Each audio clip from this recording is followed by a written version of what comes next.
Bismillahirrahmanirrahim. Assalamu alaikum student. Today I am going to solve exercise 8A questions of Oxford Mathematics D1 8th edition. Before starting this question, I request you please subscribe my channel and press the bell icon button. Let's start question number 14.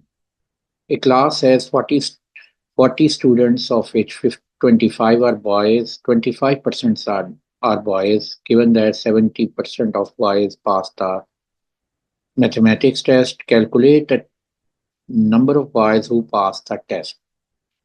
देखें इस question में हमारे पास जो total student दिए हुए हैं वो हैं 40। वो पहले हम मेंशन कर लेते हैं। यहाँ पर नंबर ऑफ स्टूडेंट कितने हैं जो टोटल हैं वो है 40। उनमें से बॉयज़ कितने दिए हुए हैं वो है 25%।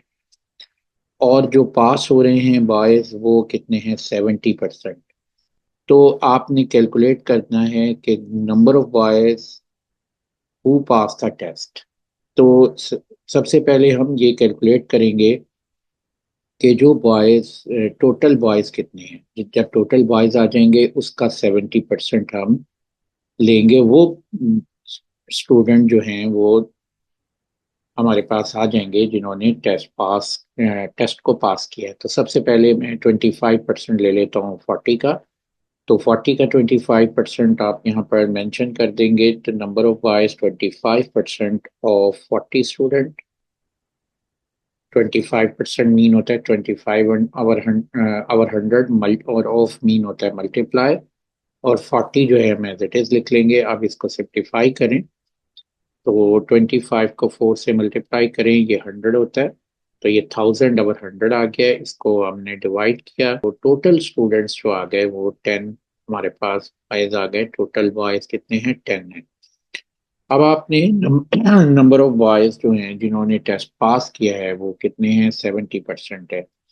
तो 70% आपने किसका लेना है वो टोटल बॉयज का लेना है। 70% ऑफ टोटल बॉयज कितने दिए हुए हैं 10। तो आप इसको सिंप्लीफाई कर लें 70/100 मल्टीप्लाई बाय 10।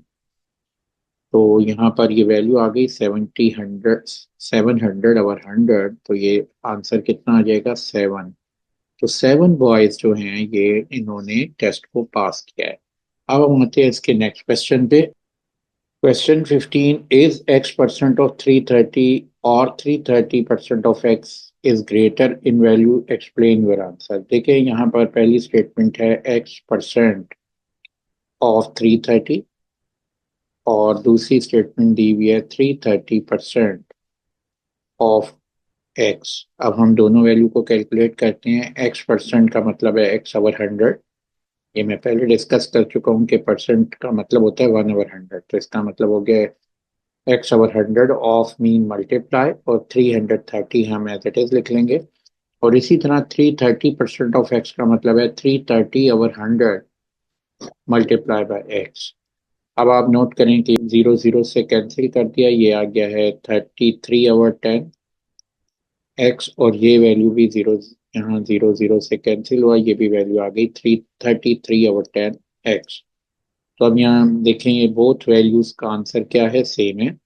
तो हम यहाँ मेंशन कर देते हैं कि बोथ वैल्यूज आर सेम।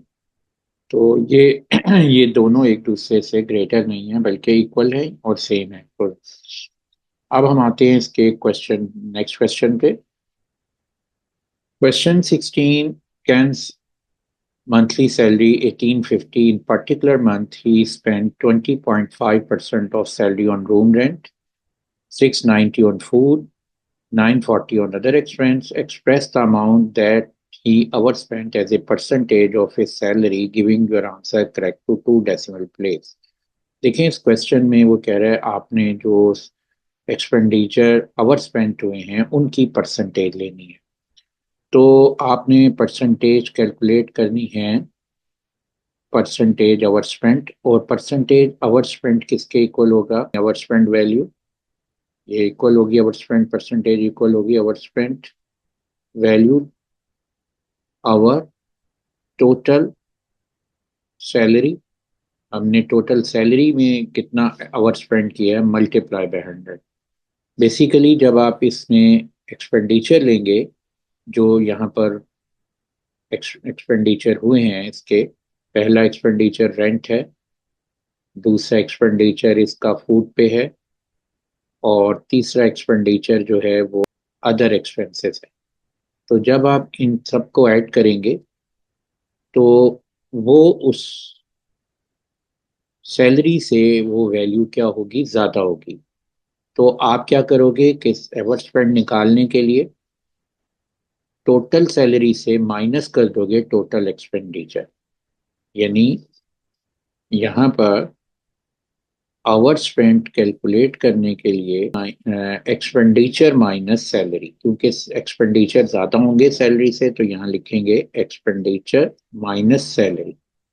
तो टोटल एक्सपेंडिचर सबसे पहले रेंट है, वो है 20.5% of salary, of mean multiply, salary है 1850। इसको हम कैलकुलेट कर लेते हैं।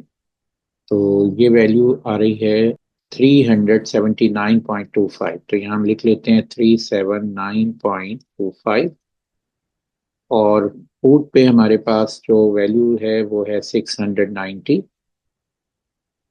और अदर एक्सपेंसेस हैं 940। तो टोटल एक्सपेंसेस हमारे पास कितने बनेंगे, इन सबको ऐड कर लेते हैं। 690 प्लस 940, तो तीनों एक्सपेंडिचर को ऐड किया तो ये आ रही है 2009.25।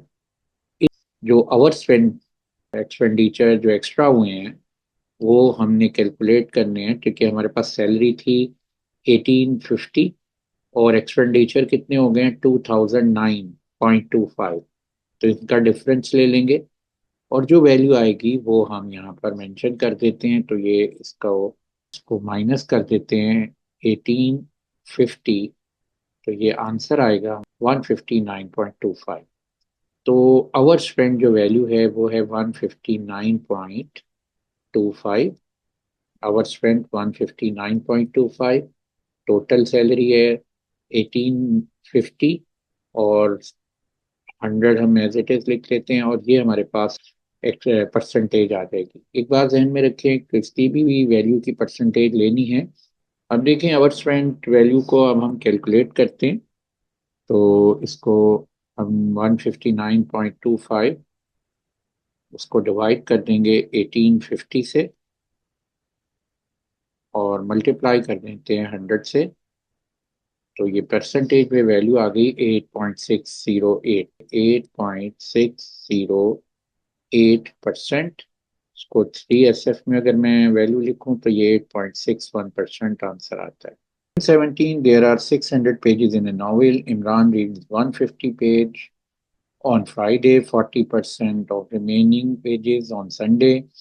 Express the number of pages that remain to be read as a percentage of total number of pages in the novel. देखें इस क्वेश्चन में परसेंटेज ऑफ अनरीड पेजेस, तो अनरीड पेजेस की परसेंटेज आपने कैलकुलेट करनी है। तो जो वैल्यू जिसकी परसेंटेज लेनी होती है उसकी वैल्यू हम न्यूमरेटर में लिखते हैं। तो ये आ जाएगी अनरीड पेज, और उसको डिवाइड कर देते हैं हम किससे, यहाँ पर दिया हुआ है कि as a percentage of total number of page. तो टोटल नंबर से हम टोटल पेजेस से डिवाइड कर देंगे, तो टोटल पेजेस, और मल्टीप्लाई कर देंगे हम 100 से, तो परसेंटेज में ये वैल्यू कन्वर्ट हो जाएगी।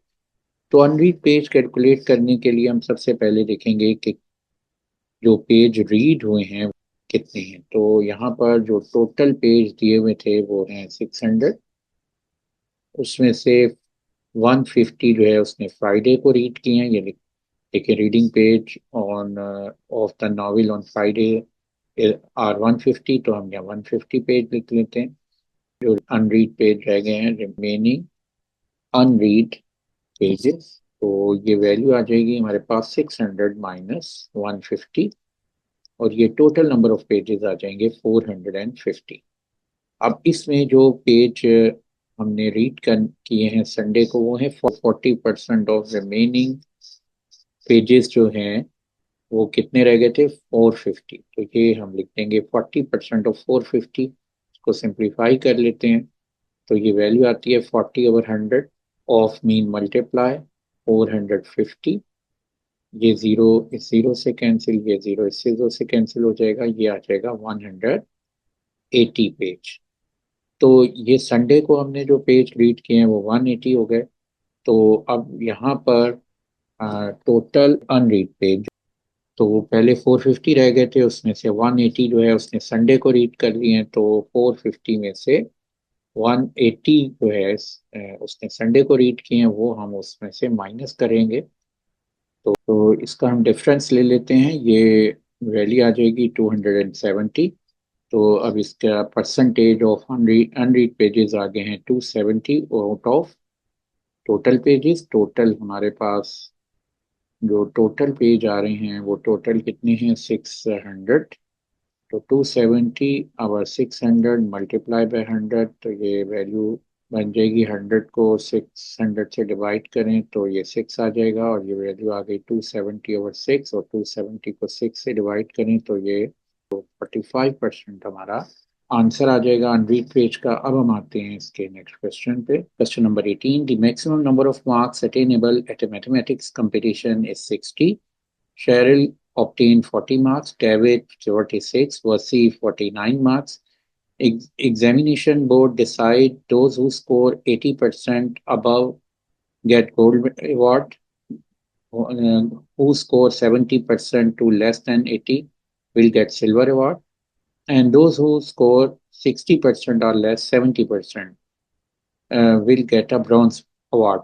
Determine the type of reward each student gets. देखिए यहाँ पर ये हमारे पास टोटल स्कोर दिया हुआ है, टोटल मार्क्स दिए हुए मैथमेटिक्स टेस्ट के 60। और आप नोट करें कि जो शेरिल ने गेट किए हैं वो हैं 40, डेविड ने किए हैं 46 मार्क्स, और वसी ने, ये नोट करें, कितने किए हैं 49 मार्क्स।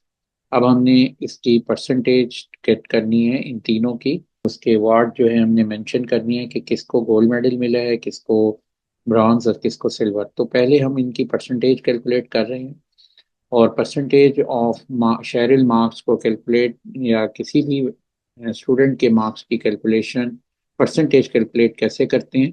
तो आप परसेंटेज मार्क्स इक्वल होती है वैल्यू के जो उसने टोटल गेट मार्क्स गेट किए हैं या सिक्योर किए हैं, तो हम यहाँ लिखेंगे secured marks divided by total marks, और परसेंटेज लेने के लिए उसको मल्टीप्लाई बाय 100 कर देंगे।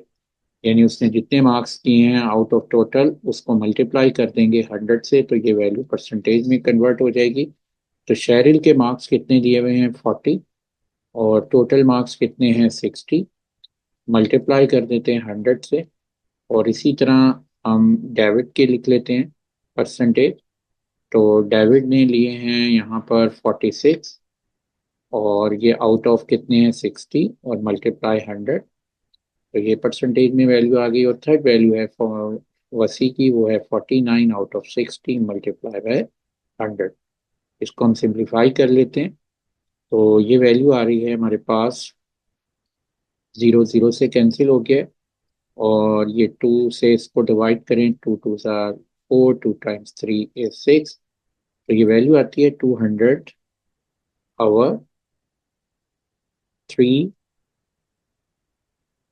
इसको हम मिक्स फ्रैक्शन में लिख लेते हैं, तो ये वैल्यू आ जाएगी 66 2/3%।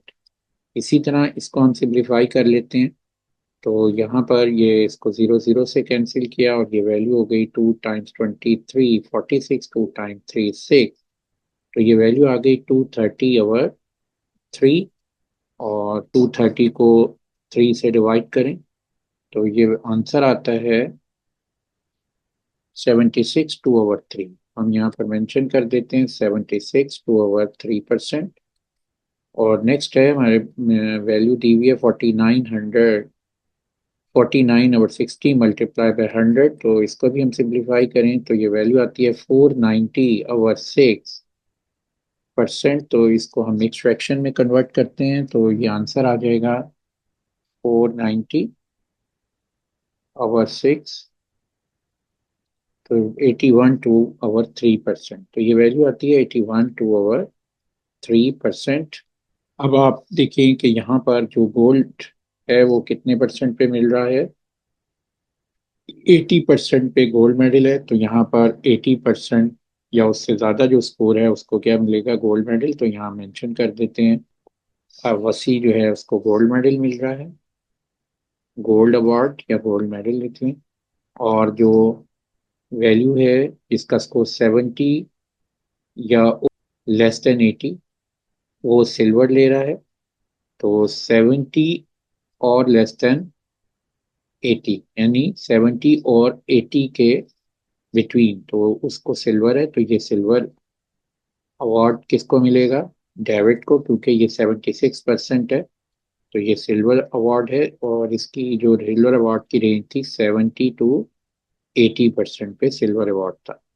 अब आ गया है, लास्ट है, शेरिल का परसेंटेज दी हुई है 66 टू आवर 3। तो देखो यहाँ पर लिखा हुआ है कि those who score 60 to less than 70, तो 60 से 70 के बिटवीन जो जिन्होंने मार्क्स लिए हैं उनको जो अवार्ड मिलेगा वो है ब्रॉन्ज। तो यहाँ पर 60 टू 70% की रेंज में अवार्ड है ब्रॉन्ज। तो शेरिल को कौन सा अवार्ड मिलेगा, ब्रॉन्ज। तो यहाँ ब्रॉन्ज लिख देते हैं। ये हमारा सोल्यूशन आ गया क्वेश्चन 18 का।